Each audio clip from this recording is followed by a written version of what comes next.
originally a book series by Julia Quinn. How does the show differ from the book to the series that we're going to see on Christmas?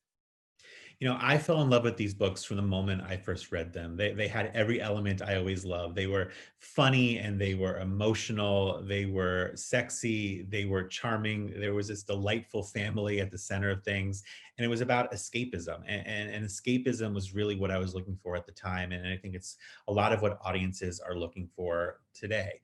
But I think, you know, I've always loved a period piece and I've always loved the genre, but I think they're often considered a little traditional and a little conservative. So with Bridgerton, I really wanted to create the period piece I've always wanted to see and one I hadn't seen before.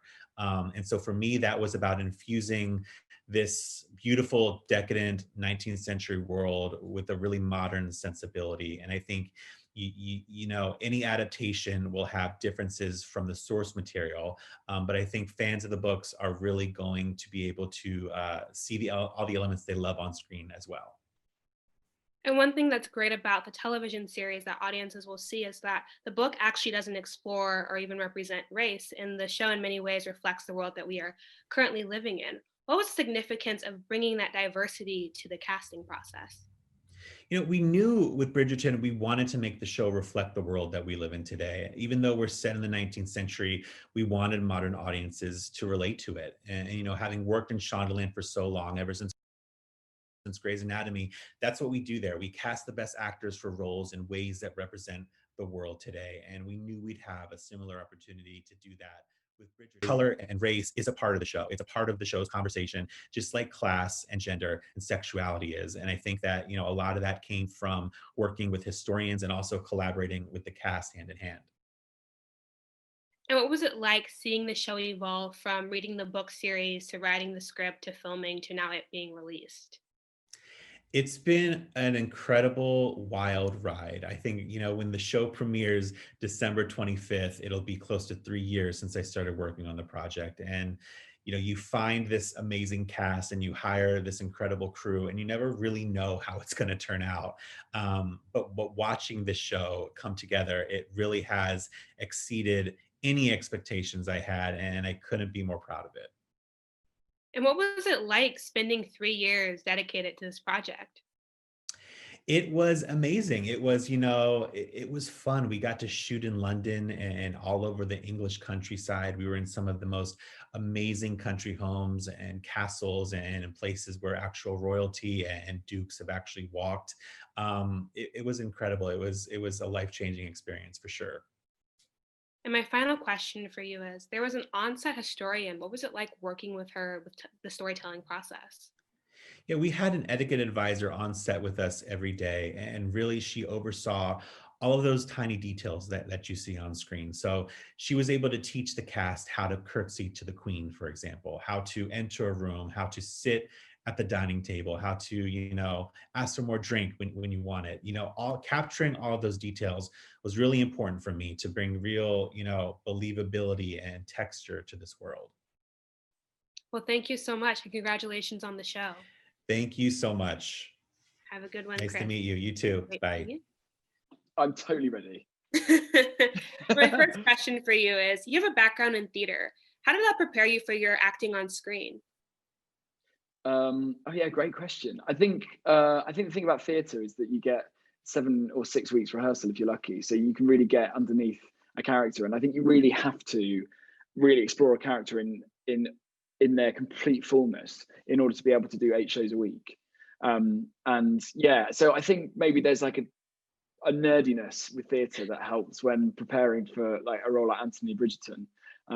What's interesting about this show as well is that there's so many theatre actors that are in this show, and I think that's, you know, testament to Shondaland, but also to Netflix, because, you know, a lot of, I think, TV in national TV is dependent on big stars. So it's amazing that there's a few of us that all really knew each other, like Golda, who plays the Queen, Adjoa, who plays Lady Danbury, and Ruth, who plays the mum, and Luke Thompson, who plays Benedict. We've all seen each other on stage or work with each other again. So it's like really like nice to have that sort of tribe, I think.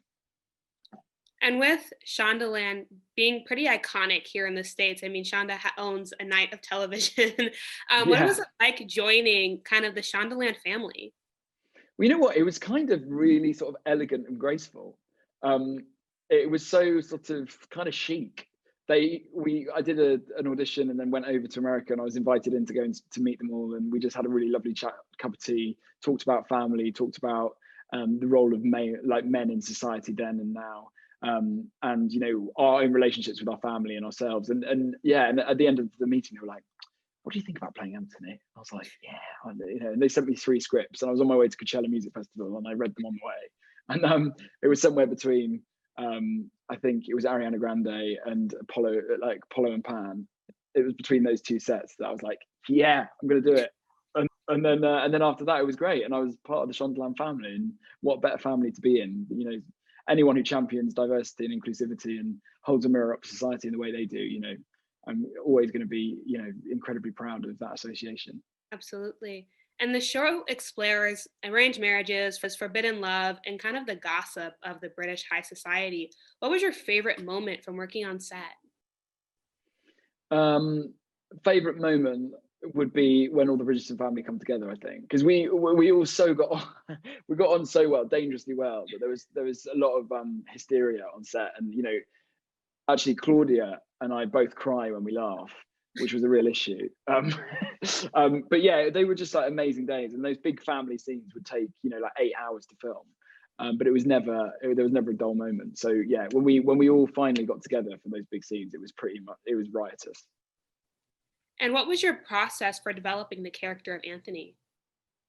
I think when you sort of respond well to a character, like I did with Anthony, just like ideas start popping up. But the thing that I was really wanted to do was to play, you know, make sure that you challenge an audience to like him, because I know that he really does mean well, and that he's a very kind man, and that, you know, he'd do anything for his family. But you know, you can really push the boundaries with just how, you know, how much he hurts himself and other people around him, and have real fun with that. And also knowing that, you know, there's a lot, hopefully more to come in the future. And we kind of, when reading the books, you can see where he ends up. So you know, he hopefully will end up with a smile on his face and have a lot of fun in the process until he gets there, I think. And with Bridgerton being a period piece, how does it relate to the world of today? There's so much, I think, that's in Bridgerton that is so modern. I think the idea of Lady Whistledown, social commentary, seems to me like, you know, that's Twitter. I think the need for them to present themselves in a certain way and to look a certain way and to appear to be okay is Instagram. And I think the balls, you know, represent a very real life live action Tinder. So yeah, so basically we've got all the social apps encapsulated in corsets, and those corsets have Velcro. You know, and that's the way that I think, you know, we can make it relevant and exciting for a modern audience. So my first question is actually for the both of you. Penelope and Eloise have this beautiful friendship that viewers will be able to see. What was it like building that dynamic with one another? I mean, it was phenomenal, wasn't it? It was so much fun. There couldn't be a better person to play my best friend than Claudia Jessie, because someone that you have fun with, that you trust, that you can confide in. I think you can't manufacture that, really. If it's there, it's there, and we were lucky that it was. Yeah, it was like, and the easiest thing to do, like now, because especially doing these interviews and speaking to people, I look back at like filming the scenes with Nicola, and it really was the easiest stuff to do, like the easiest things to do. I was always look forward to a scene with Nicola as well, but also then it just felt like effortless. It was easy for us to have that dynamic with each other. And my next question is for Claudia. Audiences will see Eloise kind of standing firm in her beliefs and being an early example of a feminist in this Regency era. What was it like portraying Eloise and sort of building that kind of activist spirit in her? Me and Nicola always say that if we'd read the script without being in it, we would have picked our characters. Like, we would have been like, oh, I'd love to play that. Like, and so it feels like a bit of a wild honor to for both Nicola and I to play as close to the audience as you're gonna get, really, and to be a glimmer of, in a show obviously that's set in the early 1800s, of what was to come in the future for like a feminist movement, because it all started with like basically just a bunch of like badass women like having some thoughts, like, do you know what I mean, and expressing those thoughts. So being able to do that with the character, the amazingly well-written character of Eloise, because it's quite, Eloise is very enjoyable to watch have the mic. Do you know what I mean? So I think a lot of the characters do express it, but it's mostly internal. But Eloise has it externally and sort of in this really wild, rebellious way. So it's quite, yeah, it's very exciting. And Shondaland has produced a few iconic American television shows here, from Grey's Anatomy, Scandal, and How to Get Away with Murder. What is it like kind of joining Shonda's orbit and being able to work with her? It's absolutely wild. I don't think any of us would have thought we would be doing this in our wildest dreams. She's the most powerful woman on TV. She's changed the landscape of television forever. You know, the type of women she represents on screen, being so strong, difficult, funny, complicated, diversity on screen, and breaking down barriers for people, the representation for queer characters on screen. And she's put all of that into Bridgerton as well. And I think it's like a benchmark of this is how TV could be, and we should all be better. Yeah. We should all be following in Shondaland's footsteps. Yeah, yeah. And the series isn't short of drama and excitement. There's the Lady Whistledown column, a debutante ball, feminist characters, and lots of gossip going around. What was the most exciting thing for you guys to film? Oh, Ooh. I know. Oh, do you know what? There was a big dinner scene. I think that clip is actually out now between the Bridgerton family. That was exciting because it was the first time really every single Bridgerton was together.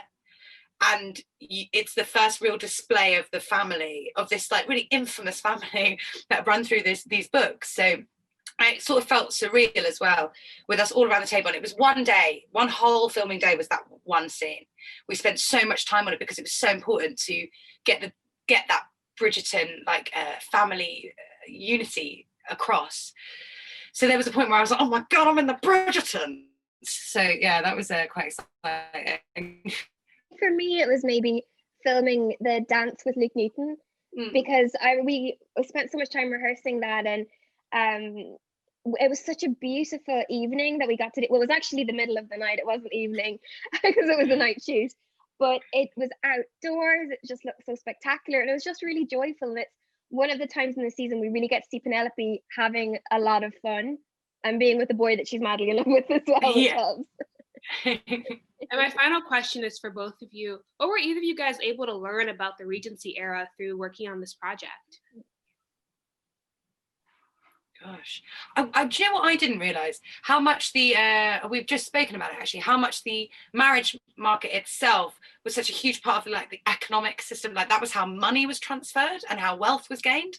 And I was like, what a bizarre way to do it, through like women dancing for their husbands. Like it's so bizarre. Yeah, I learned that. That's what I learned. I think just the existence of the Ton, and there being sort of these families that were the upper echelons of society, and they were the celebrities of their day. I just find that notion fascinating because it just shows you that celebrity and gossip and all of those things existed 200 years ago, and we're still as obsessed, you know, now as we were then. My first question is for Phoebe. Audiences will see high-class families, marriage, scandal, and a scheme. What was it like? What was the significance of Daphne using her wit to reclaim her power? Yeah, I think there's a lot of it. I think Daphne, when we meet her, she's very vulnerable and naive to the world, naive to men and sexuality and marriage and all of those things. But she's grown up around a load of boys, so she definitely has that humor. She definitely knows men. She's been around them, and I think that's probably part of the reason why Simon is attracted to her, because she is very witty and she knows how to speak to men, and she definitely knows how to charm people and make friends. But I just don't think she's aware that that's what love is, or that's how you find love. I think when we meet her, she very much thinks that in order to find a man, she has to sort of be this sort of very stiff, one-dimensional person that's very prim and proper, and Simon just ultimately allows her to be completely herself, which I think is what also attracts her to him. And my next question is for both of you. The show explores romance and also gender roles. What was your favorite scene in the film? Oh, I mean, you're kind of spoiled for choice a little bit. I'm gonna steal your anecdote if you don't want to jump in, Phoebe, because I think we both know. No, go for it, please. It's that first big dance at the end of episode 1 was just magical. There's something about, we'd spent so long preparing these dances, and because this was our first one, it was like our first time for real, just Phoebe and Regé. We didn't know if we were going to get through it. We didn't know how it was going to go. That we had like limited goes at this because of real fireworks going off, real kind of will burn you if you stand in the way fireworks or fall over in the dance in the wrong way. And so you have these lights, this magic, these dancers around you. You have this beautiful person in front of you who's trusting you at the dance steps. And there is a moment when all of this is going off and you look into each other's eyes and you're like, this can't really be happening. This is amazing. You kind of have this almost out of body experience. Because you get to live the fantasy for kind of 3 minutes at a time in each take. And so that's a really beautiful privilege to have in your life. I mean, it beats going to the office. And Bridgerton has romance, this gossip column that's narrated by Julie Andrews, and lots of scandal. And it's set in the Regency period. In you all's opinion, how does Bridgerton differ from the traditional period piece? I mean, I think it's definitely unlike any period piece I've ever seen before. It's sort of recreated the Regency era in that sense. It's definitely reimagined, and the modern music, the even the dancing. I mean, it's a lot of it has a modern twist to it, and the costumes, the way they're so bold and bright, and the fast-pacedness of the show. I mean, I think it's super fast-paced and super, witty and on it, and the themes that it explores. I mean, it's all stuff that is still, super relevant today, and also the diversity of the cast. I mean, it's something that people should see on their screens. Netflix is such a broad spectrum of viewers, so the way that they're including such a diverse cast is so brilliant, and the fact that the women are with agency. I mean, all of these aspects of the show make it unlike any other period drama I've ever seen before.